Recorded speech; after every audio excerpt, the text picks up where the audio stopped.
Hello and welcome to episode 89. This is Ben Olson in Washington, D.C., and with me today is Nathan Fox in Los Angeles. How's it going? Awesome. How you doing, Ben? Good. So we're going to tackle one email from a listener, then a logical reasoning question from the June 2007 LSAT, and then we're going to actually have a guest come on the show, Gary Kinder. Yeah, let's dive in here. So this first email is from Vacillating in Vancouver. Do you want to read it? Sure. It says, Ben and Nathan, thank you for your labor of love on the podcast. I have recently begun listening during my workday after reigniting my dream to attend law school and become a practicing criminal defense attorney. I've always wanted to become an attorney. I was a National Merit Scholar in high school, earned a full ride to a state school, and was on my way to earning a double major in 2 humanities fields. However, in fall of my senior year, I had some major events happen within my family and became extremely depressed. I did not do the smart thing, which is medically withdraw from the semester. Instead, I failed all 8 of my classes, lost my scholarship, and cashed out with a general studies degree and a 2.49 GPA. I'm a little confused there. Is that one semester, or is that, how do you go all the way down to a 2.49 from one semester? Yeah. That's the fall of senior year. So maybe it's the entire senior year. Maybe he ended up having to do another year to finish, because if he failed all his classes, then he probably didn't get credit. Yeah, so I wonder what his GPA was before. I mean, sounds like he was doing well, but... Well, it's either he wasn't doing all that well to begin with, or he had a disastrous 4th and maybe 5th year, and anyway, ends up with a general studies degree and a 2.49 GPA. 4 years later, after working a decent job in an unrelated field, I still have the dream of going to law school and becoming an attorney. Due to my wife's job and our current family situation, now is a perfect time. I know with practice I can get a high enough score to get into some schools.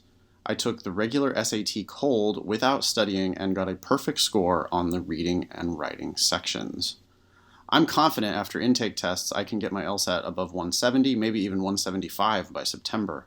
My question is this: are any hopes of scholarship support completely shot? How should I address my failed semester when applying? Are schools that disregard my horrific GPA even worth attending? Honestly, should I listen to that small voice that says I should just scrap the whole idea?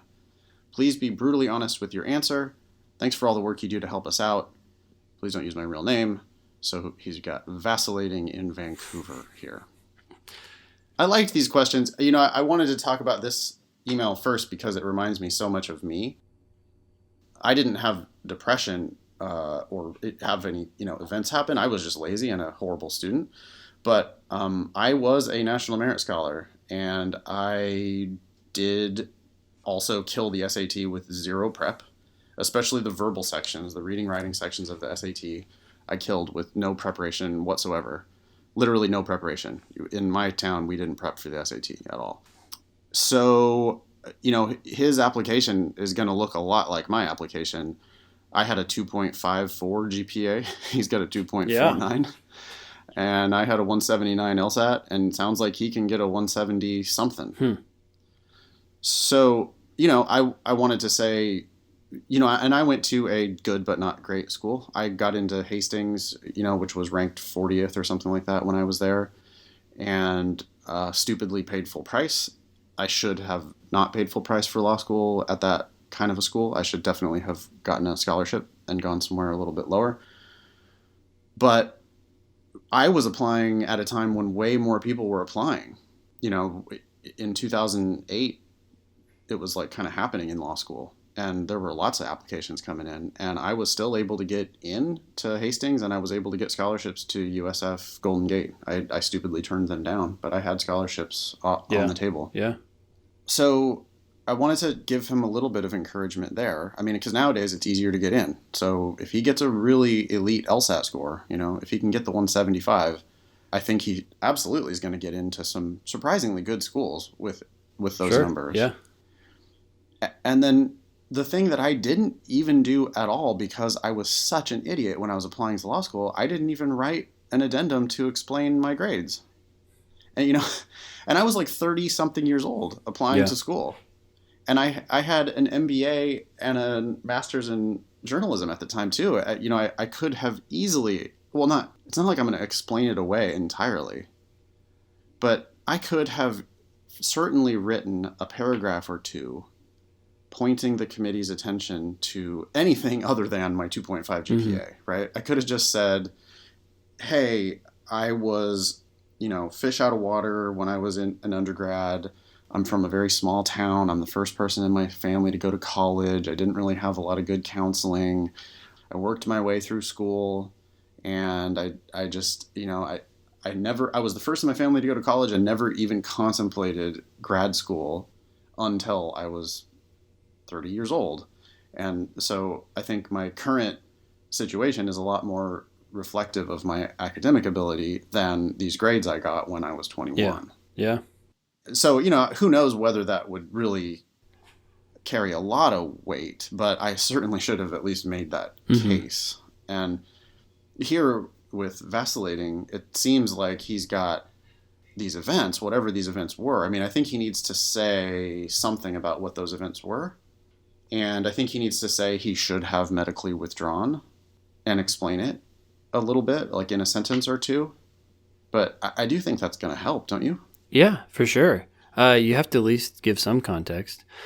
I mean, I'd be curious to know what his GPA was otherwise, but whatever it was, he probably should note that too, just so it's a number they can focus on.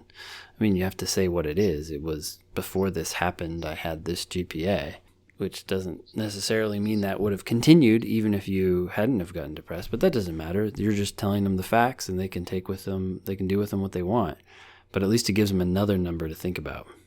Attorneys love evidence, right? And so he needs to think about it in terms of building a case. And so absolutely, you can calculate, here's what my GPA would have been without this last year or without these last couple years. Here's what go ahead and tell them I had a 3.6 heading into this, and this happened. Here's how I felt here's what happened to me. And, I should have withdrawn, but I didn't. I, wanted to finish my whatever. And then, just something like, I think those first 3 years before this issue happened to me are more predictive of what, or a better measure of my academic promise. Yeah, I'm also thinking here too that the person who's reading this might, in the back of their mind, be thinking, okay, before this problem occurred, you had this GPA, which is good, and we're interested in having you come here because we want to evaluate you on the basis of that. But I'm worried that this might happen again. Yeah. And so I don't know if it would be smart to actually address that directly. It might be more effective to address it indirectly. Sort of say something like, I learned from this experience that I can deal with this by doing this, or just some sentence in there. I mean, maybe even just the mere fact that you now realize you should have withdrawn. But I think they kind of want to avoid even that if possible. They don't want to admit someone who will eventually just withdraw. Somehow address that so you can put aside that fear. Yeah, and if he did therapy or if, something happened, whatever he has done to overcome this issue, it sounds like, he's got a job now, and he's got a wife, and he's got whatever his current family situation is. It sounds like he's got his life and career kind of on track right now. And if he can point to, here's how it was for a couple of years for me, and here's how I overcame that, and here's what is going on now, I think he might be able to sell them on the idea that, hey, this was an anomaly. This was a couple of years worth of weird stuff that happened. But, what we're really getting here is not a 2.49. We're actually getting this guy who's really a 3.5. Yeah, by the way, that 175 LSAT score is going to go a long way to convincing them that you're actually more of a 3.5 kind of a guy instead of a 2.5 kind of a guy. Yeah. His last sentence here is interesting. Honestly, should I listen to that small voice that says I should just scrap the whole idea? I think you can have that small voice for a variety of different reasons, but it sounds like his reason here is that he's responding to this fear of being this fear of failure, basically, right? He's going to go through this whole process. He's going to apply, and these great schools are going to say, sorry, no scholarship, no acceptance, get out of here. So then it's like, why waste my time? Why go through this just to get rejected? If that's why the small voice is talking to you, vacillating in Vancouver, then no, I wouldn't listen to it. I would give it a shot. You're going to fail if you don't even try. If you're having that voice, though, because you realize law might not be the right path, then grab hold of it and go somewhere else. Yeah, absolutely. Right. You got to be really honest with yourself here. You keep saying that you have a dream to become a criminal defense attorney. You've always wanted to become an attorney. You still have the dream of being an attorney. Okay, that's awesome. I mean, you have to follow that, and if that really is your dream. But yeah, if your thoughts are like, oh, actually, maybe I don't really want to do this, then boy, you need to try to find a microphone for that small voice and turn it way up so that you can hear more of it. You need to be doing this with no doubts about what you want to do with your career. Yeah. But yeah, I mean, of course, take the LSAT. Of course, kill it. Of course, apply. And, see what kind of offers come in. If the offers come in and they're not good enough, you got to be willing to walk away. We talked about that a lot on the last episode, right? You got to be able to renegotiate, walk away if you don't get good enough deals. But if you can get yourself a good deal, by the way, I like it when people say they want to do criminal work. That there are lots of jobs out there for criminal defense attorneys. If that's the kind of work you really want to do, then you can do that, and you can also go to regional schools and get that work. You don't have to go to an awesome school to become a public defender. Yeah. Yeah. Right? You have to pass the bar, and I would almost go so far as to say every law school is sending people into the public defender's office. Yeah. Yeah. So that's awesome. I mean, and if you end up getting a really good deal on a regional school, and if you really want to be a public defender, that's a perfect situation. Mm-hmm. So yeah, I mean, go for it. If this is your dream, 100% go for it. And I do not think that 2.5 GPA is going to stop you. Also, you need to watch Better Call Saul. If you haven't already watched Better Call Saul, oh my God, that's an awesome show. All lawyers need to watch Better Call Saul. What is that about? It's in the universe of Breaking Bad. It's a prequel to Breaking Bad. Okay. Which, that show, right? It was an Sure. AMC show. Yeah, It's yeah. on Netflix Yeah. now.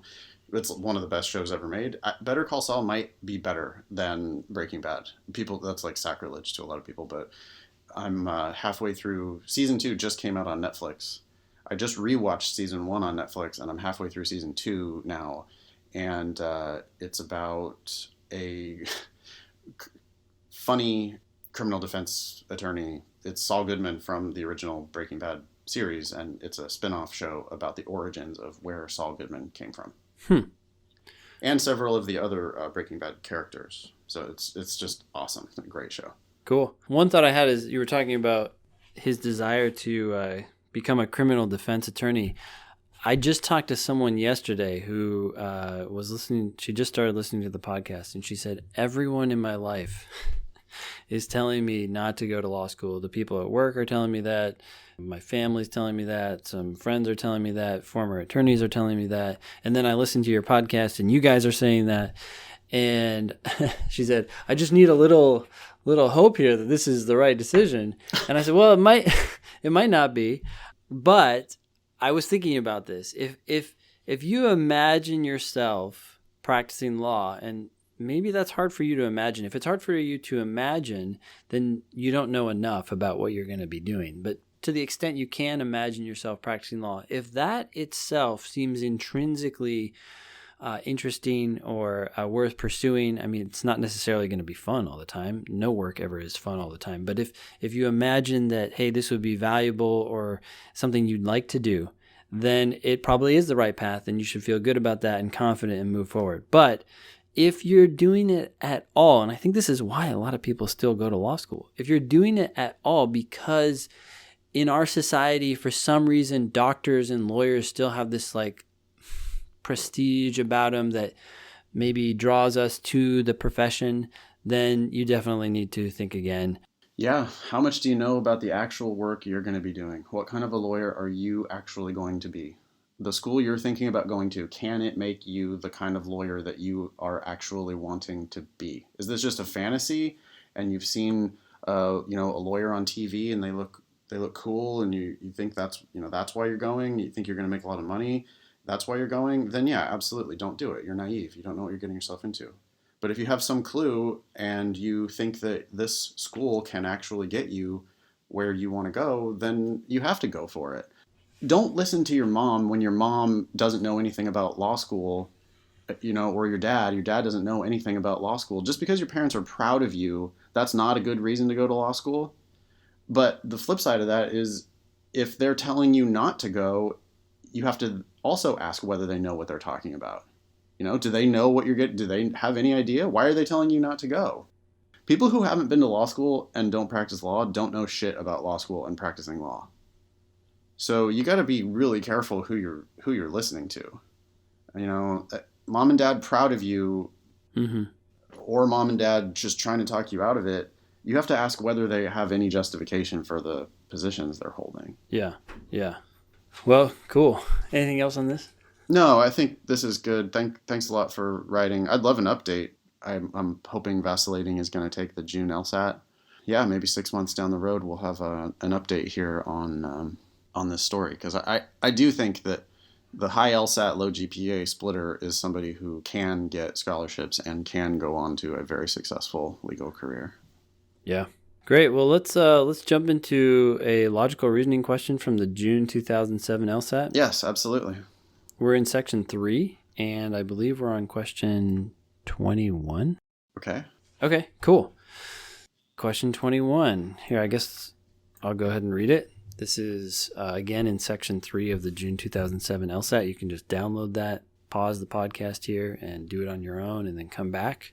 Or just listen along. Yeah. So this person says, ethicist, or this is an ethicist is talking. Mm-hmm. And this person says, on average, animals raised on grain must be fed 16 pounds of grain to produce 1 pound of meat.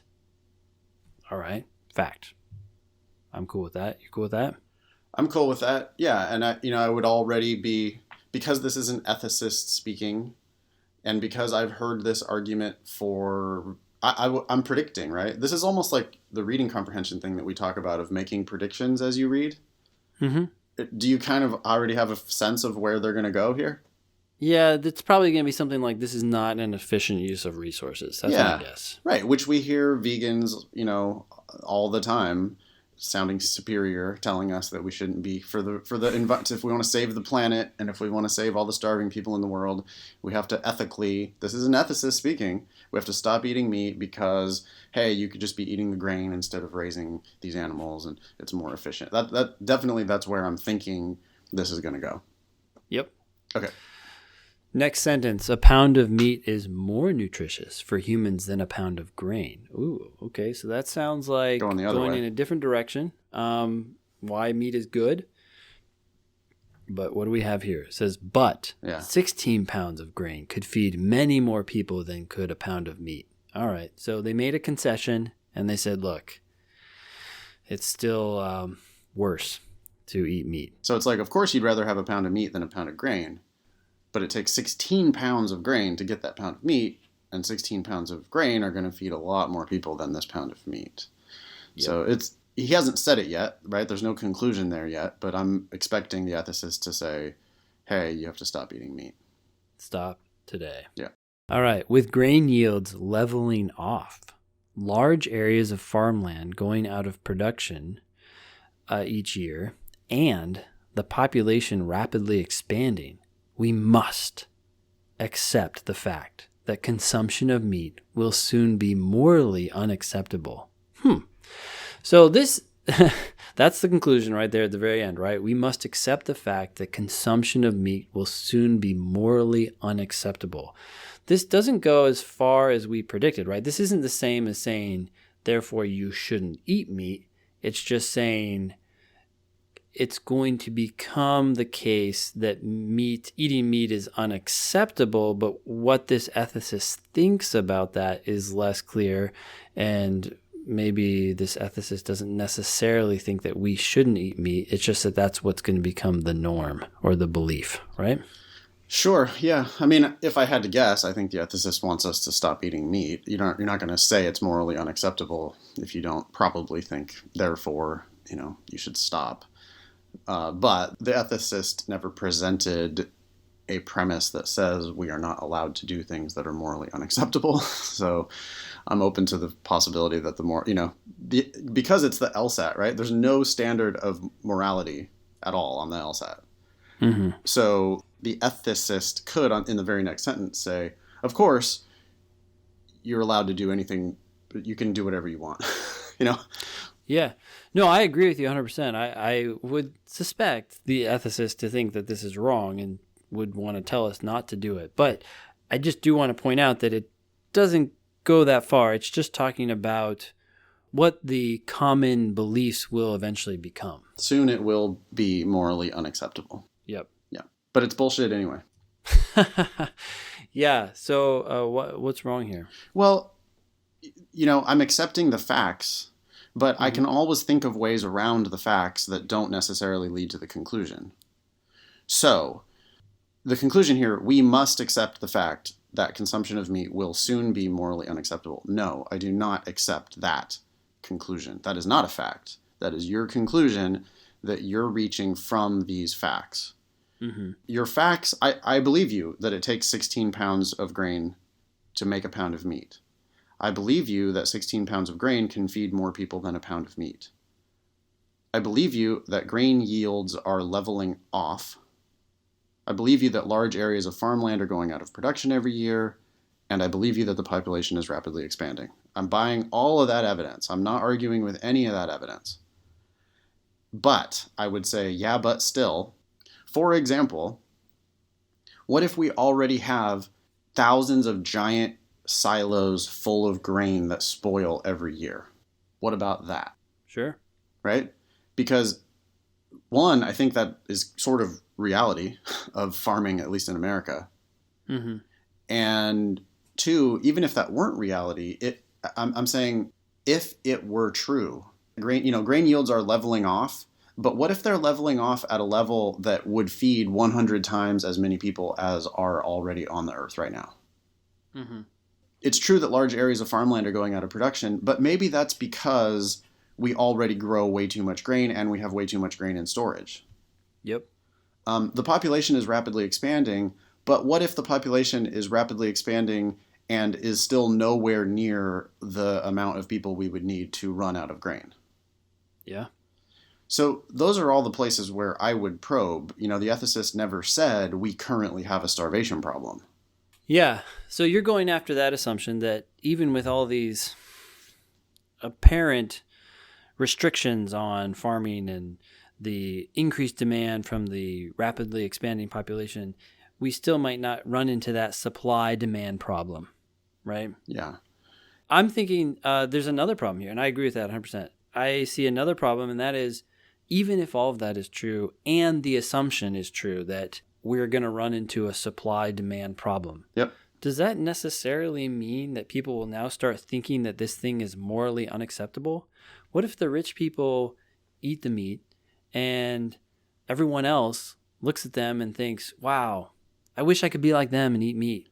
So no, it doesn't ever become morally unacceptable. It just becomes this another indicator of the divide. Along the same lines. Right, exactly. Even if people are starving left and right, it could still be morally acceptable for me to eat meat. Matter of fact, what if my religion requires me to eat meat 5 times a day? Because it's more healthy. My religion requires me to be a carnivore. And so I don't care how many pounds of grain it takes to make a pound of meat. My religion requires me to eat meat. For that matter, my religion requires me to inefficiently use grain. My religion requires me to make other people starve. There's a big divide here between, hey, we're going to run out of food, or this is an inefficient use of calories, to therefore it's morally unacceptable. And in fact, there might be, my morals might require me to do the exact opposite of what this ethicist is saying. Yep. So there could be other problems with this argument, but I think those are two pretty good ones. Would you move forward at this point? I would. Okay. So which one of the following, if true, would most weaken the ethicist argument? and we might expect something along what we were predicting. Maybe, hey, look, we're not going to run into a supply-demand problem, or just because there is one doesn't mean that people will think it's wrong to be inefficient. So A, even though it has been established that a vegetarian diet can be healthy, many people prefer to eat meat and are willing to pay for it. Yeah. Cost is not relevant. Preferences are not relevant. I was looking for something that really puts a wedge in between the morality of it. Yeah. I would like A lot better if it mentioned something about morality as a wedge. So just to be clear here, I think that preferring to eat meat is relevant because that would, if you prefer it, maybe you would try to justify it and not find it to be morally unacceptable. But I feel like this is just talking about the here and now and not addressing the fact that this person is talking about what's going to happen in the future as things change. Yeah, and even though people are willing to pay for it and prefer to eat meat, that could still be morally unacceptable, right? We could come to see that as morally unacceptable. Sure. So yeah. I'd be moving on, looking for something better. B, often cattle or sheep can be raised to maturity on grass from pasture land that is unsuitable for any other kind of farming. All right, but we could still have a supply-demand problem or whatever. What do you think? I think that's going to turn out to be the answer. Okay. Because it's not something that I thought about. I never saw it. I mean, I wouldn't have predicted that.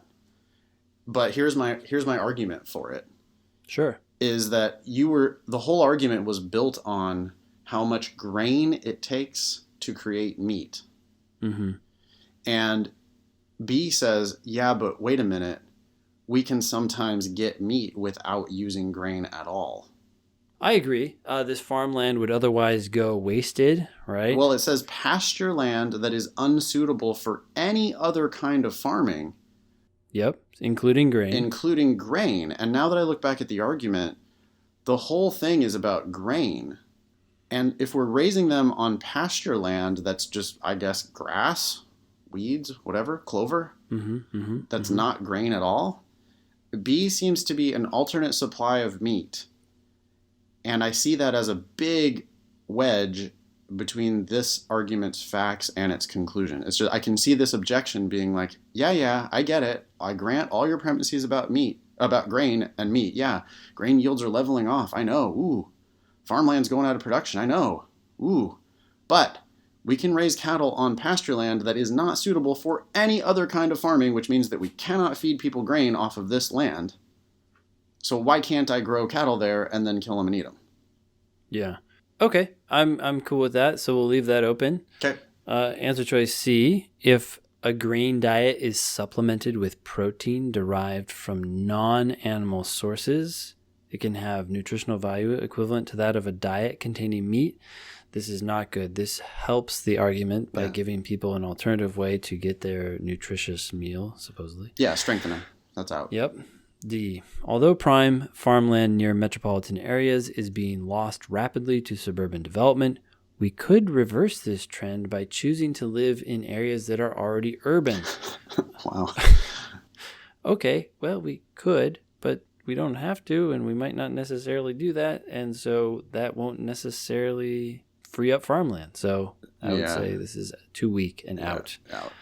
E. Nutritionists agree that a diet, I already don't like this, but nutritionists agree that a diet composed solely of grain products is not adequate for human health. I bet people would be tempted by this. The problem with this is even if it's, they're talking about a diet composed solely of grain products, and we're not talking about eating just grain. We're just talking about excluding meat. Right. Fruits and vegetables and, dairy products and eggs and all sorts of stuff is never mentioned at all by the ethicist's argument. Nobody is talking about a diet composed solely of grain products. So that's the problem with E as an objection. And I guess you can put yourself in the shoes of imagine yourself in the courtroom, right? If someone piped in with hey, nutritionists agree that a diet composed solely of grain products is not adequate for human health, I think there's a ready response to that, which is just, yeah, I know. We're also going to be eating fruits and vegetables, dude. Don't worry. Yeah. So I don't know whether I would have crossed out B on my first run through or not, but those last three are clearly wrong. And so if I had, I would have definitely gone back to the top. You don't want to then just settle for E. Oh, which happens a lot. I mean, I'm willing to bet that people choose E as a wrong answer more than random chance should indicate they would. Yeah. Because they start falling in love. They're like, well, it can't be any of these earlier ones, so I'm going to convince myself that it's E. Yeah. But yeah, here, yeah, you very likely, I mean, and you have to, right? Sometimes I would have ticked off all five. That happens to me quite regularly, that I'm like, no. And then, then I have to go back and give them all another chance. Mm-hmm. And hopefully then you can see why. We already went through the explanation, but hopefully you can see why B is actually a pretty good weakener here. Yeah. I don't think it disproves it by any means, but it definitely raises this possibility that, hey, we could still make meat. I don't know how much meat we could make, and so that's why I don't think it disproves it, but it definitely disrupts the supply-demand issue. Yeah, well, and because the conclusion here is broader than the facts really justify. If the ethicist had restricted the conclusion to something like, we must accept the fact that meat raised on grain will soon be morally unacceptable, then that would be a much stronger argument in light of something like B. Mm-hmm. Notice here that the conclusion is so broad, you just can't consume meat at all. Yeah. Whoa. B just points out, hey, wait a minute, what about this meat? What about this meat that we grew in the lab? And we, it was never even alive, so it definitely didn't eat grain. Mm-hmm. We fed it whatever we have in the lab. I don't know. Lab stuff. We fed it lab stuff. We grew it out of chemicals and using science. I don't know. That would be it, but that's a perfect objection. Yeah. Should we jump into Gary and have Gary come on? Cool. Gary is an attorney, a New York Times bestselling author, the creator of WordRake, which is software that edits for clarity and brevity. Gary has been a writing expert for the American Bar Association and taught over 1,000 writing programs for many of the country's most prestigious law firms and corporations. So welcome, Gary. We're glad to have you. Thanks, Ben. Thanks, Nathan. It's nice to be here with you. Where are you calling in from? Seattle, and believe it or not, it's raining here. Yes. So that doesn't sound surprising to me. So I guess it rains there all the time, huh? Well, lately it's been raining all the time. Not as much as California, though. Yeah, we were just talking about that the other day on the podcast. That the drought is over, Nathan, or almost. Yeah, we've got snowpack in the mountains. I guess Mammoth had to call in the National Guard because they had so much snow for snow removal help. But no, I just looked at the 10-day forecast yesterday for Los Angeles, and it's nothing but sun for 10 days, and it's like 75 every day. So we're back to normal. That's good to hear. Good to hear. Yeah. So as Nathan and I were talking about what would be good to talk about with you and what might be of interest to our listeners, several things came to mind. First of all, we are interested in learning more about WordRake and what exactly that does. But one thing that we've been talking about a lot lately on the show is just the automation of the legal industry and where things are going in that regard. And WordRake strikes me as one of those things that's automating at least one part of legal practice, right? Editing your briefs or whatever it is that you need to edit. What this might mean for people who are looking to go into law school now, and what will be maybe their career path given this automation in 10 years from now. I mean, things like this are changing pretty quickly, but that's one thing we wanted to talk about. When I was reading a little bit about you, I read that you had written this book, Victim, The Other Side of Murder. At first, I was a little hesitant to read it because it just dives right into this horrific murder, but I couldn't put the book down, if you will, and I just finished it pretty quickly and feel like it's a good book that a lot of our listeners might want to consider reading or listening to if they are serious about going to law school. So I have some questions about that. And, a lot of our listeners are taking the LSAT. They're getting ready to go to law school. They're applying to law school. So they have to write a personal statement. And since you are a writing expert, any general tips that you have for them in that regard would be helpful. So anyways, those are some of the things that we were thinking about talking about. Nathan, did you have anything you wanted to add to that? That'll be a good start. Let's start with that. I think the personal statement is maybe something I can help your listeners with right away. Okay, yeah, please. This will help us too, because I read a lot of personal statements. My students send me their personal statements frequently, and boy, are they awful in a lot of cases. So let's give them some tips to make my life a little bit more entertaining. I think that they have to realize that this is the single thing really that is going to be the interface with the people that they're trying to persuade to allow them to become a law student. I teach, as Ben just mentioned, I teach a lot of writing programs around the country, sometimes at universities. And I was just in Southern California doing a program at Pepperdine for just the whole school, whoever wanted to come, administrators, students, teachers, professors. And one of the administrators came up to me afterwards, and he said that his job is to give out scholarships for graduate schools at Pepperdine. He said, I have to read, they have to write an essay, asking for the scholarship. And he said, I have to read all of these.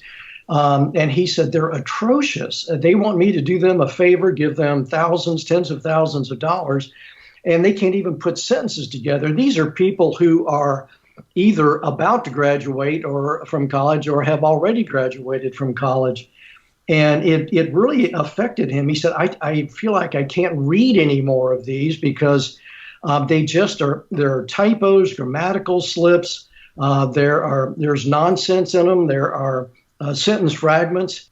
And something I told the crowd that day was, believe it or not, there was a study done about software engineers applying for jobs. It laid out 10 factors that go into whether they will be accepted. Number one, which was like 4 or 5 inches tall, it was huge. It dominated all of the other factors. And that was their personal statement. It was how they wrote, whether they had typos, whether they, did they really care about what they were doing in writing this reason, this even on the resume, and why I would like to work here. So I just encourage your listeners to pay a lot of attention to this personal statement and make sure that it is as perfect as they and maybe a friend or a parent can help them get it to be, because that is going to be a key factor. And as soon as you see, if you are in your position, Nathan, for instance, are one of these other people that are reading these personal statements, you have a lot of power there. And as soon as you see more than one typo and a couple grammatical slips, you've already crossed these people off the list. Yeah, absolutely. I very much encourage them just to get down and edit it and have someone else look at it and pay close attention. That's really as much. I mean, there are all kinds of things you can do, getting people's attention and that sort of thing, but I would need a whole day to get into some of that stuff to tell them how to write it. But you want to write as clearly and concisely as you can. That makes a lot of sense. So let's say someone has sat down and they've written a rough draft, and they have let's assume that they have a compelling story that they want to share, and they feel like it's the right story that they should be sharing. What's one way that they can go about editing it? Because, I mean, some of these mistakes they might not realize, right, that they're making, but some that they can catch. So what are some of the things that you suggest to people as they go through each sentence and so on? You know, you're leading right into my, I kind of hate to use cliches, but wheelhouse, whatever you want to call it, with the WordRake editing software. WordRake is not set up, purposely not set up to deal with grammar issues. We're not concerned with grammar issues, although we will handle some of the higher level grammar issues. What WordRake is designed to do, and what we have all of our patents in, is finding patterns of words that are unnecessary. So it'll get rid of a lot of the clutter. We're used in thousands of law firms. Your law school applicants should understand that they're going to need to know how to use this. Pretty soon we'll probably be in all law firms, but a lot of big government agencies, a lot of the biggest law firms. And the idea is to write as clearly and concisely as you can. So you give your reader just the words that actually have meaning. And we found that with WordRake, once you have your document written, or as you said, Ben, in a rough draft, you rate that document, it'll point out immediately, just like a real editor. It'll come out in red. Things will be crossed out, things will be added that we suggest in the edits. And so it looks authentic. It looks just like a real live person had edited this. And when you then accept or reject the edits one at a time. And if you like an edit, it resets without those words in it. If you don't like it, it resets the way it was. And the thing that we found with this is it acts like a real collaborator, because when you see an edit that you like, you change part of that sentence, and now you often will see something else in the sentence that you could improve, and there are no edits left from WordRake there, but without that dynamic set in motion, that editing dynamic by WordRake, you would not have seen these other problems with the sentence that you now can make better. So it's kind of working together, the two of you and your personal editor there. That helps a lot. Having someone else read it, it's amazing to me, as careful as I am, and I've been writing full time for 40 years now, so I've gotten better at it as I go along, but I still have people edit my work, whether it's my wife or my editor in New York, and they will find things and they'll say, "Why did you write this?" And I don't have an answer. I'm thinking, why did I write that? I don't know why I wrote that. It could be so much better. So it's, again, I would use WordRake. That's the only software in the world that'll actually help you find the unnecessary words and to make it more clear and concise. And try to get another human opinion if you can. On something this important, you should be able to find another human to go through it. Yeah. One thing that I've found helpful when I'm going through something that I've written is to go through each sentence and read it out loud. Do you find that helpful?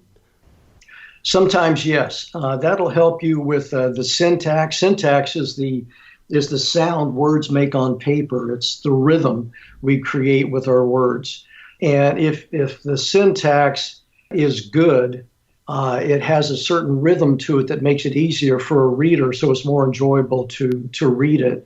And I think that reading out loud will often reveal mistakes in or a rhythm that's not the rhythm you want in the written word, and it probably will point out some other things where you have some rhyming that you don't want, for instance.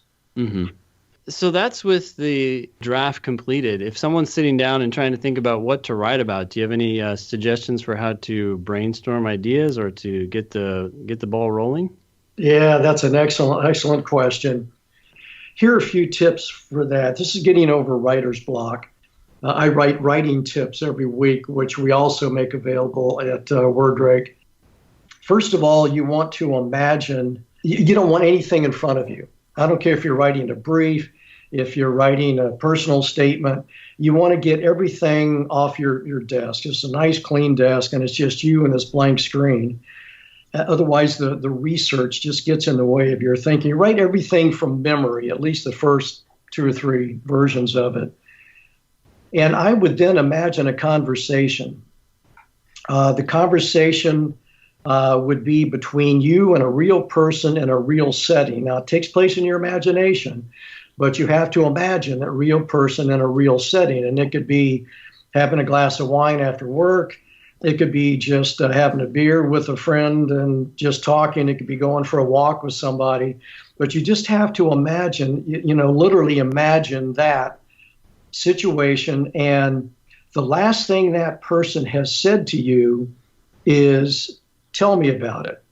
So you might be talking to them about, well, I've got to write this personal statement, to try to get into law school. And they'll say, well, tell me about a personal statement, or they'll say, what is this case all about? And then the key here is that if you are with a friend and they ask you, tell me about this situation, you are not going to walk away. You're not gonna leave the beer. You're not gonna stop walking and turn around and go back. You're not gonna drop the phone. You're gonna say something to them. The second piece of this, besides imagining the conversation, is that you can't stop. Once you start to answer that question, what is this? What is this all about? You can't stop. Another piece to it is that your alter ego is like Tom Wolfe in the white suit at the cocktail party. You are writing down everything that's being said in this conversation that you're observing right in front of you in your imagination. And you don't worry about spelling, typos, punctuation, grammar. You don't worry about sentence fragments. You just want to get black on white, as writers say. You just want to get something down that you then can work with. So you just type without stopping as you have this conversation with this other person. It'll take only about 4 minutes or so, and that's your right brain just spewing nonsense on a page.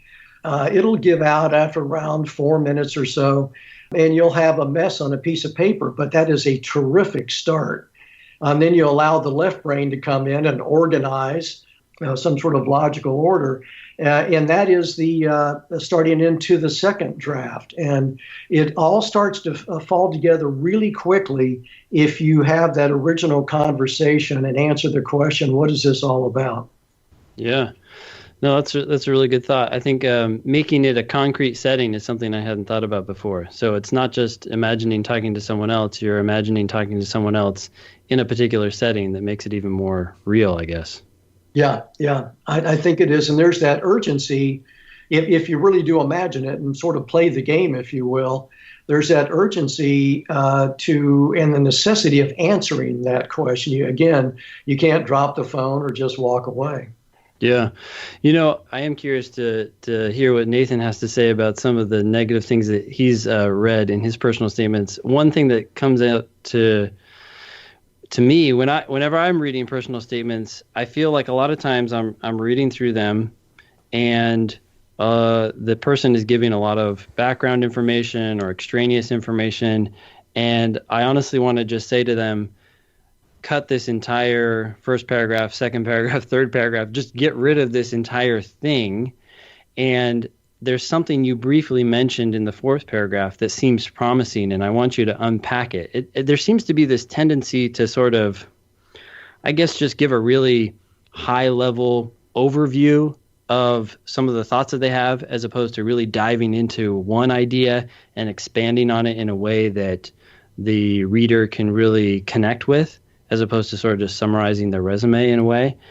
I feel like it can be challenging because sometimes people get wedded to what they've written, right? They took all this time to write these paragraphs, and now it's like, I feel like they're not really adding any value and they need to get rid of them. And sometimes I think they want to keep them because they wrote them, or they don't necessarily know how to dig into something and really expand it.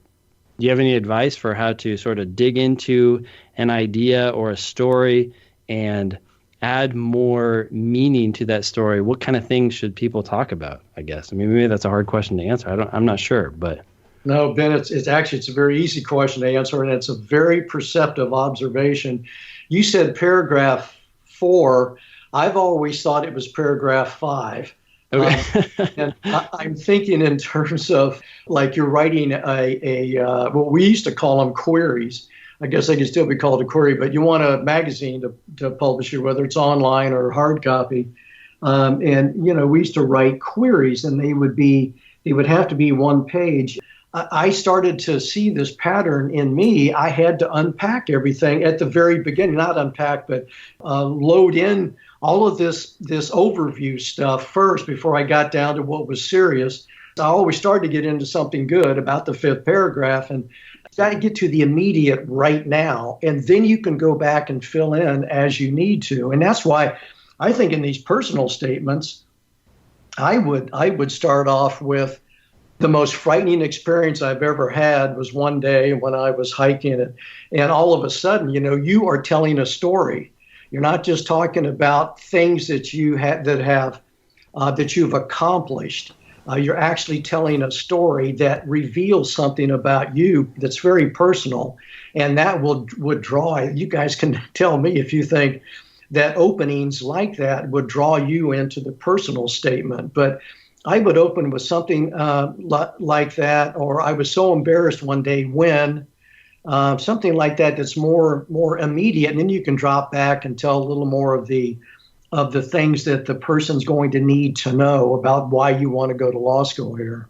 Yeah, no, that's really good to know. So, Nathan, what are some of the things that you encounter as you read the personal statements that are sent to you?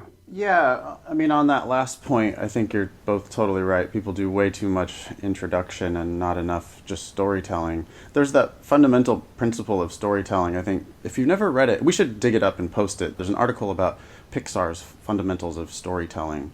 It's really, really interesting. Of course, Pixar are really good storytellers, right? One of those principles is that you should start as deep into the story as you possibly can. So we don't need to hear about your kindergarten class and your high school experience and your college experience and how you decided that you wanted to become a lawyer. You can go back into some of that stuff, but you need to start with a moment of action and something happening. So think about the very first line of your personal statement should be deep into the story so that immediately the reader gets some action and you get to hook them a little bit. And I think that's what Gary was just talking about. We get way too much introduction. We don't need a 7th grade style 5-paragraph essay here where you're going to tell me, at length what you're going to tell me before you tell me. Just go ahead and tell me. This is only a 2-page document. And so you need to be saying something right off the bat. Nathan, this is not just for 7th graders either. I mean, I have seen partners at huge law firms writing to really important multi-million-dollar a year billable hour type clients, and they will put, I call it memo language. They'll explain how they organize the thing, and they'll talk about the obvious. They'll explain that they did research here and research there, which nobody wants to know any of, and they'll get around to what that client needs to know on page 3 or 4 or 5 if they're still reading. So it's not something that's just for people in primary or secondary education or college. This happens out in the real world. It's probably because we grow up doing that kind of stuff and nobody calls us on it. Yeah, I agree. We talked a minute ago about the importance of editing. I mean, that might be the most important thing, is that this document really does need to be perfectly edited. Just because you graduated from UC Berkeley does not mean that you're capable of editing this document yourself, by the way.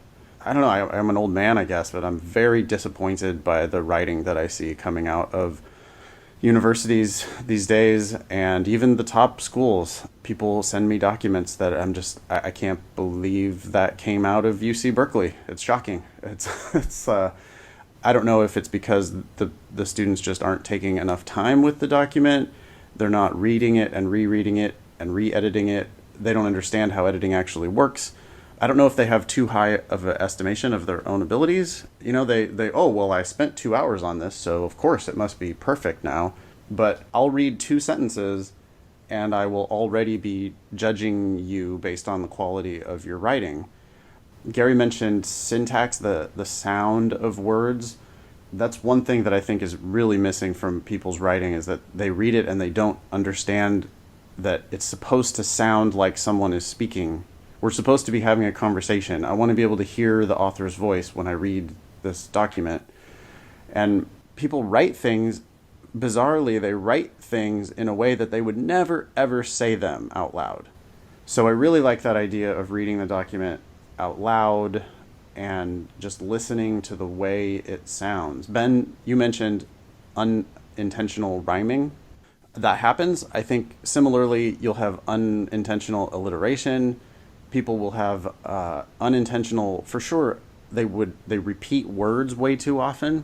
They'll use the same word 3 sentences in a row, and they have no idea.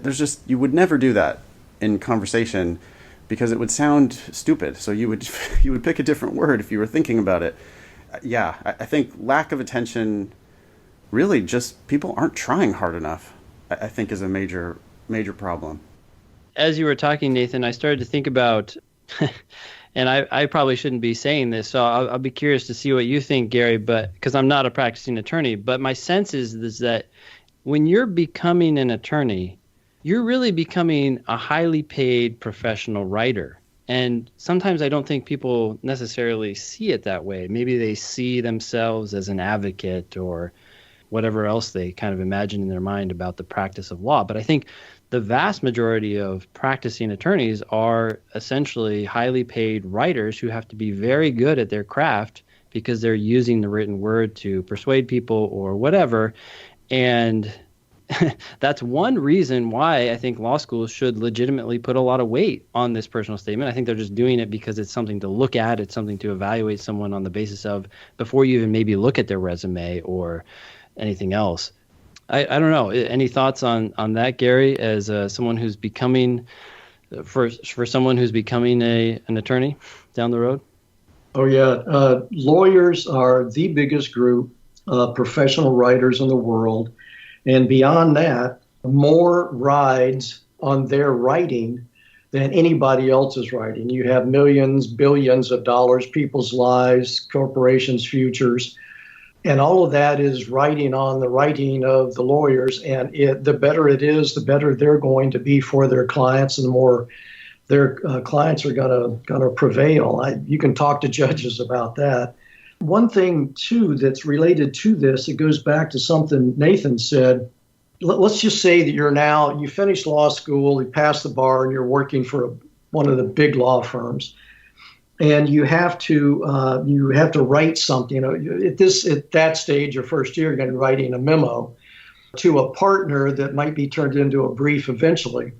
If the partner sees that there are some typos and grammar mistakes and things don't quite make sense, and you're not setting up a position and then advocating for that position, supporting that position, they will tend to not want you to continue at that law firm.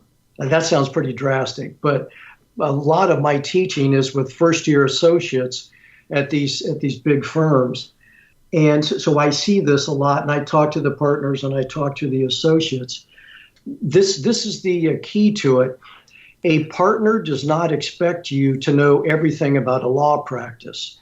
They think back to 20, 25, 30 years ago when they were starting out, and they felt so green, and they didn't know they had been out to the law review at Columbia, but they felt so lost their first year at the law firm because all the rules are different now. They don't even know at some point, you really don't even know what the rules are. In law school, if you do this, you get this grade, and then you graduate at a law firm. It's not quite like that. So they don't expect you to know everything and to be brilliant and come up with all these great ideas, because they know that as they develop you as a colleague, they will bring you along, and because you are bright, these things will eventually become a part of who you are professionally. But there's one thing they cannot teach, and that is being careful. So when they see that the writing is sloppy and doesn't make sense, and sentence fragments, and as we said, the common typos, and that just means that you as an associate do not care, and they cannot teach you to care. So they don't mind if you make if you go to research something and maybe end up on a bunny trail somewhere, because that happens to all of us. They can correct that, they can guide you on that, but they can't teach you to be careful. I wonder if in some cases, too, it's not only an indication that you're not careful, but maybe an indication that you're struggling with some of the underlying ideas, too, right? I mean, in some ways, when you can't clearly write what you're trying to say, it's because maybe you're having trouble thinking about what you're trying to say, and maybe that's a signal of your potential to deal with these issues on some level. I think that is absolutely true, Ben. People frequently say, "Well, I know what I want to say, but I can't say it." And the truth is, they don't know what they want to say, or they would be able to say it. When I taught all these seminars over the years, I don't teach quite as much now because I'm all involved with WordRake, but all these years teaching people, I'll be talking to people afterwards, or you see the evaluations, and they would say, this is a course about writing, but it really is a course about thinking clearly and concisely, and getting the story out there and getting it up front and backing up your position and that kind of thing. So all of this, if you can't write it clearly, you're not thinking about it clearly. Yeah. Okay, so the next thing I wanted to talk about had to deal with the automation of the legal industry. I just finished the book Homo Deus. Have you guys heard of this book or read it? I have not. I have not. Okay. Have you heard of the book Sapiens? Yes. The Sapiens was this book by, let's see here, Harari. He basically gives a brief history of humankind. That's the idea. It starts 100,000 years ago and goes to today. Well, this Homo Deus book is the follow-up book to that, and it's called A Brief History of Tomorrow. And he goes through a lot of different things, cultural changes he thinks might occur, technological changes that he thinks might occur. And one of the things that he talks about a lot at the end of the book, just chapter after chapter after chapter, is this idea of algorithms. In other words, you have IBM's Watson, you have WordRake, which is basically a set of algorithms, right? You've written down some rules and you've said, hey, computer program, when you encounter these scenarios, we want you to do this, or you want you to do that, and so forth. And historically, algorithms have been good, but not perfect, and we are still, as humans, more effective than them. But he's saying that a lot of algorithms today are getting so good that they're already better than we'll ever be. I mean, simple examples are like chess or whatever, but even the stock market right now is all run by algorithms. It's very hard to think as fast as they do. And one part of the book, he talks about law, quite a bit actually, and he says that, and granted this is just his opinion and his argument, but he says, look, a lot of things that lawyers do, looking for precedent, looking for patterns in the law, and then trying to make arguments that fit your case, are things that can be turned over to algorithms. And as they do so, even just editing a document, as WordRake does, you don't need as many people doing what before had to be done by a person. And so he says that in the next 20 years, he goes through a whole bunch of industries, but one of them is law. And again, he says, look, it's impossible to predict the future, but it's very reasonable to think that a big chunk of law will be taken over by algorithms, and there won't be that much left. And I'm wondering, you have this experience with WordRake. It's something that you're actively working on, and it does seem like it is replacing, at least on a small scale, some people who would be otherwise reviewing or editing documents. And if you see this as something that is sort of taking over the industry and could eventually replace a big chunk of it, if not all of it eventually, but a large portion of it. Well, of course, people said that there would never be a combustion engine, and we'd never be able to fly and all those kinds of things. But I don't know that at least any time in the near future, in the next couple of centuries, that we're going to have computers that take over all of our thinking. So we just push buttons, but they're still going to require, I think we're going to require some of that understanding and that ability to understand and appreciate nuance. With WordRake, so it started after I'd been teaching for quite some time. I started to see patterns and things that we could do to help lawyers spot unnecessary wording. And I thought, what if I could create a magic button that a lawyer could push, and the button said, "Make me a better writer." And that was my goal, and that's what we ended up with, is make me a better writer. It helps the associates gain more confidence, because if you're writing something for a partner, you're writing something to a client, you're going to want that to be your very best work. And you're, like I said, you're editor of Law Review of Columbia, but at Columbia, but this is a whole new situation. You sure wish you had somebody else to take a look at your work. But all the other associates and anybody else you might know at the firm is really busy. They don't have time. So is there software that you could push that make me a better writer button and could go over it and help you trim it up a little bit, make it better, make it more concise? If you look at it from the partner's perspective, that partner doesn't want to be spending all of her time editing the associate's work. She wants to look at, okay, let's dig down into these issues. Are these the right issues? Let's get that. And she wants to talk to them more conceptually on a much higher level and not waste 2 or 3 billable hours that she cannot bill for. If she could take the associate's work and just run it through WordRate, that would be a huge jump start in the editing process. And of course, what she would do is have the associate do that first before she even looks at it. She would say, well, have you raked it yet?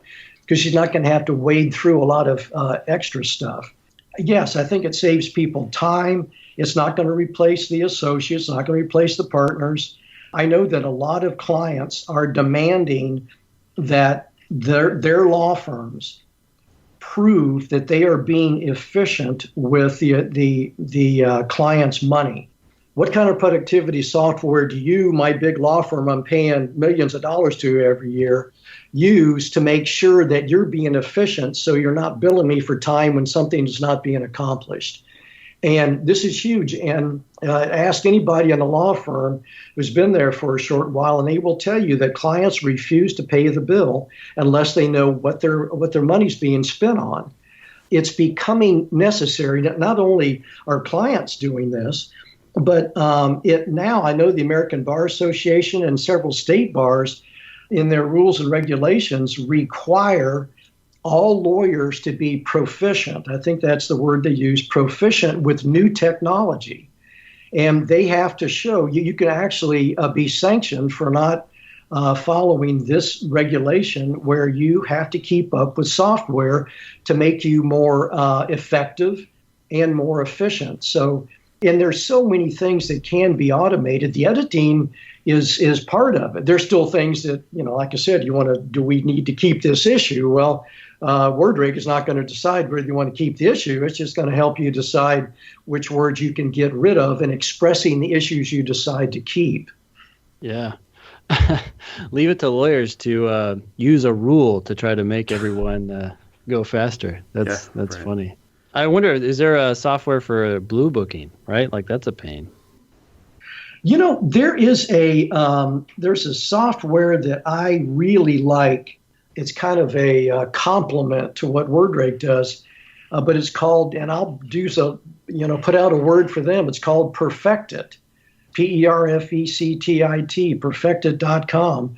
And they will go through and make sure that you're not spelling the word this way this time and this way this time, or it's capitalized here but not capitalized here. And it's especially effective in contracts when things really have to be consistent. But it'll point out these discrepancies, inconsistencies in your writing, and it's a really nice little piece of software. And I think, gosh, I hope I'm not saying something incorrect, but I think that they also do the Blue Book forms too. Interesting. The last thing I was hoping to talk about was this book, Victim: The Other Side of Murder. Like I said, it's a book about a pretty gruesome murder that took place in 1974. I had no idea that this happened. Obviously, it happened before I was even born.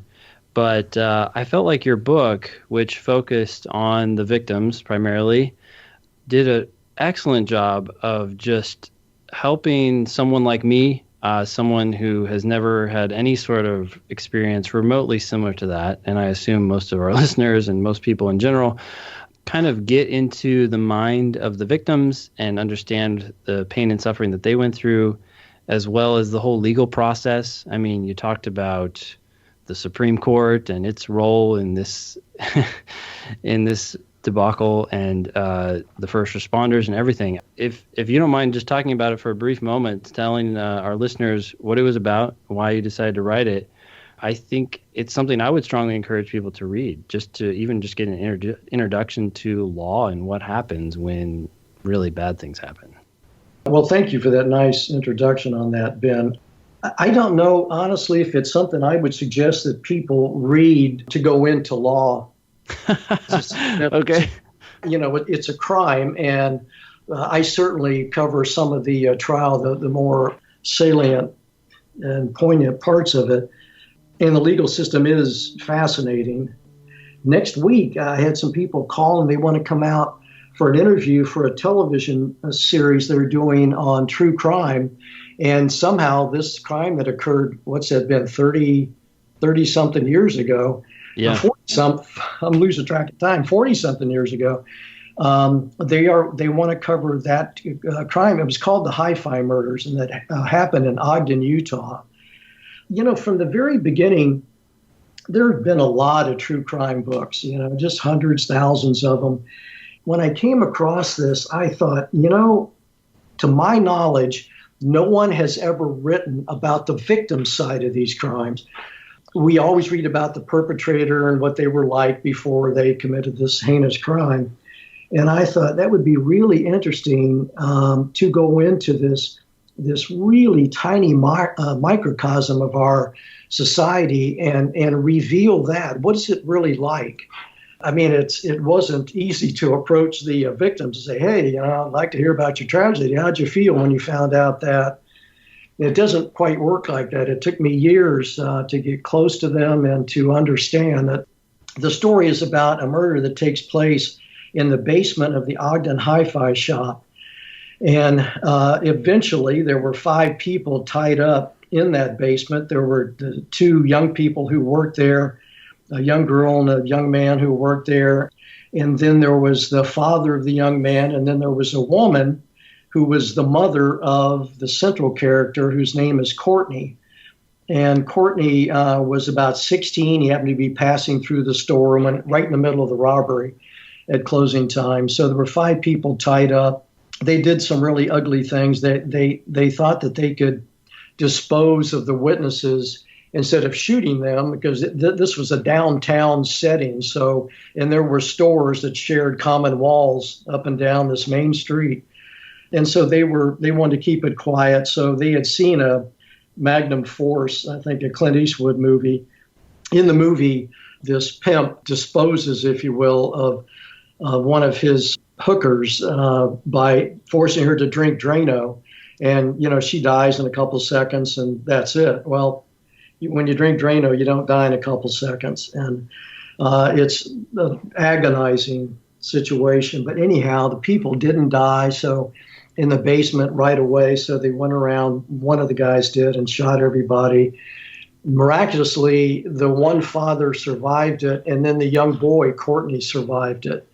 And the story really focuses on him and his father, who was the husband of the woman who died that night. The story actually opens with the ambulance coming into the hospital, the Ogden Hospital.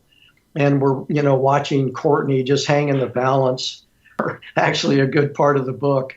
For months, right? I mean, that was a long time. He was in ICU, and in ICU, you either die or you get better. You don't hang on the edge that long in the ICU. And yet he was there for all those months. And it was just agonizing. And talking to his father, we got to be pretty close. In fact, I visited him. He's 92. I visited him last fall. So the focus really is on him and how he dealt with this tragedy in his life. And then I cover, of course, a little bit of the background. It got less and less as I wrote the book. The victims part of it just expanded. And the part about the main perpetrator's name was Dale Pierre just got smaller and smaller. But I went down to Trinidad and Tobago, where he grew up, made 2 trips down there and interviewed family and people who knew him and just got a feel for the countryside down there. And, laid out his background, but there was never an excuse of any kind for what he did. And eventually he and one of the other guys, they figured there was as many as 7 people involved in this heist at the stereo shop. But there were 3 convicted of various things, 2 of them first-degree murder, and both of those men were executed probably about 15 or so years later. But that's the basis of the story, and it's very touch. It's a little bit of a tough read because it's difficult. But I got a lot of letters, and so did Byron Nesbitt, from people saying that this book has helped me so much. I've been through my own tragedy. It was really uplifting and helpful for me to read how someone else handled a similar situation. Yeah, I just felt like as an outsider, it was helpful for me to see how life goes on after these crimes occur. I think in most cases we're focusing on the crime and we're focusing on the perpetrator and what punishment did they get and what happened to them. And maybe, I mean, I don't know exactly. I don't necessarily follow these things, but maybe the victims tend to get forgotten. Reading through your book and just kind of vicariously experiencing all the different challenges. I mean, obviously not all of them, a very, very small percentage of them, but some of the challenges that Byron Nesbitt faced, and Courtney and their whole family, really, I felt like would just be very valuable to understand as, if you're going to become an attorney and you are at all interested in criminal law, understanding what maybe the victims of any sort of crime might be going through as you work with them, or even if you're on the defense side, just having a better sense of what can be going on. I also thought it was interesting that in this case, right, it seemed quite clear that these perpetrators were responsible. There wasn't really any doubt as to who committed the crime, and so they were convicted and sentenced to be executed. But then that process took a long time, which wasn't surprising to me after going through law school. It's like, oh yeah, you're going to have some review for this. But I didn't realize that they were going to go through, what was it, 9 or 10 appeals? Like they just had to keep going through the system. I was pretty surprised about that. That's one of the complaints about the death penalty, is that it just results in so many appeals that it might be better just not to have a death penalty, but just life in prison, but make sure that it is life. I understand where you're coming from now, Ben, on that, why you think it would help people in law school if they want to go into prosecution or defense work in criminal law. It really helps you understand what happens with these people. Life does go on. People go about their business. The prosecutor prosecutes the case, and he's got lots of, 100, 200, 300, 400 active cases he's working on, she's working on. And we tend to forget what happened. It's in the paper that there was an appeal, and you see pictures of the perpetrators. But, and once in a while, it depends on the crime. This was a pretty high-profile crime, but it just we don't hear that much about what's going on with the victims. There was one thing, it was so simple, but I remember reading before I actually went down and started. Actually, I got in the cell with Dale Pierre, the perpetrator, and interviewed him and during the trial. And then it was about a year before I met members of the family. And, I started realizing early on, after I had met with Pierre and written to him and this kind of stuff too, that the real story lay with the victims. But somewhere along in there, I remember reading, it was a few days after the murders, and Courtney was in the hospital, and it talked about the perpetrators, that they had been captured 24 hours later, and then there a few early hearings, and then the trial was coming up. And the very last line in the newspaper article said, and Courtney Nesbitt remains in critical condition at the Ogden Hospital. And I remember when I read that, I thought, remains in critical condition. I was trying to imagine that, and imagine his family and his friends and church members and teachers. What does that mean, remains in critical condition? And what is going on around him? Jeez. And that's where the story was. As it turns out later, that's exactly where the story was. Yeah. And to talk about not just the impact, obviously, which was most significantly on him and his family and his father and his siblings, but I thought it was interesting at the end of the book or somewhere, I can't remember where you started talking about this, but you I guess interviewed the attorney who kept filing the briefs or the whatever on behalf of the state, right? This every time this went up for appeal, someone from the state had to come in and say, okay, look, we still think that they should be executed or whatever. And that person saying that their life had basically been changed by this one crime. Like 80% of their career had been dedicated to it or something like that. I can't remember exactly, but I was pretty stunned. I remember talking with him. He was in the Attorney General's office and in the appellate division. And so he had to defend all these appeals that were brought by the defense lawyers. And yeah, he said that a large part of, like you said, I don't know if it was 80%, but if I said 80% in the book, that's what it was, of his time was spent just handling this one appeal. Ideally, let's not have any bad, serious crimes like this. But they do happen, and they have to be handled a certain way. Unfortunately, we live in a civilized country. Well, thank you so much, Gary. I mean, just everything that you've shared with us today, it's been very helpful. Nathan, did you have anything else? No, that's great. Thanks a lot, Gary, for coming on the show. Nathan, Ben, it's been a pleasure. I've really enjoyed talking with you. You asked great, perceptive questions. You seem like really good guys, too. So it's just nice talking with you. Well, thanks again. We'll have to catch up again soon. Sure. Bye-bye. Take care, Gary. Mm-hmm. Bye. Alrighty. Is Gary still there? I'm still here. Oh. Yeah, cool. We're going to go on, Gary, and do some just LSAT related stuff. So you can just, I think, hit the hang up button, and we will. It takes about a week to get the episode launched, edited and launched, and we will send you a link to it as soon as that's ready to go. You know what I forgot to tell them? I forgot to tell your audience two things. That they can find out more about WordRake. Oh, yeah. At wordrake.com/thinking. And if they're interested in the software, they can get a 15% discount.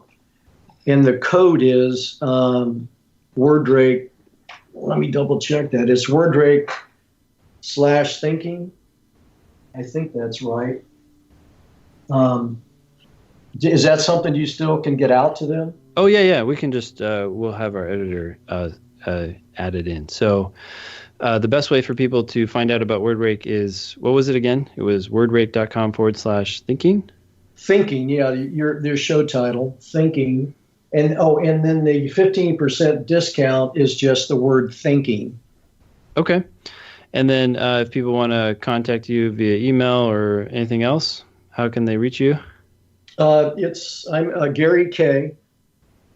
at wordrake.com. All righty. All right. Thanks, Gary. That's great. Thank you, guys. Good luck to you. All right. Yep. Take care. Bye-bye. Bye. You can reach the show, email help@thinkinglsat.com, and that comes to both Ben and me. You can tweet the show @thinkinglsat, tweet me @infox, tweet Ben @strategyprep. Awesome. Thanks for listening. Tell a friend, and we will talk to you soon.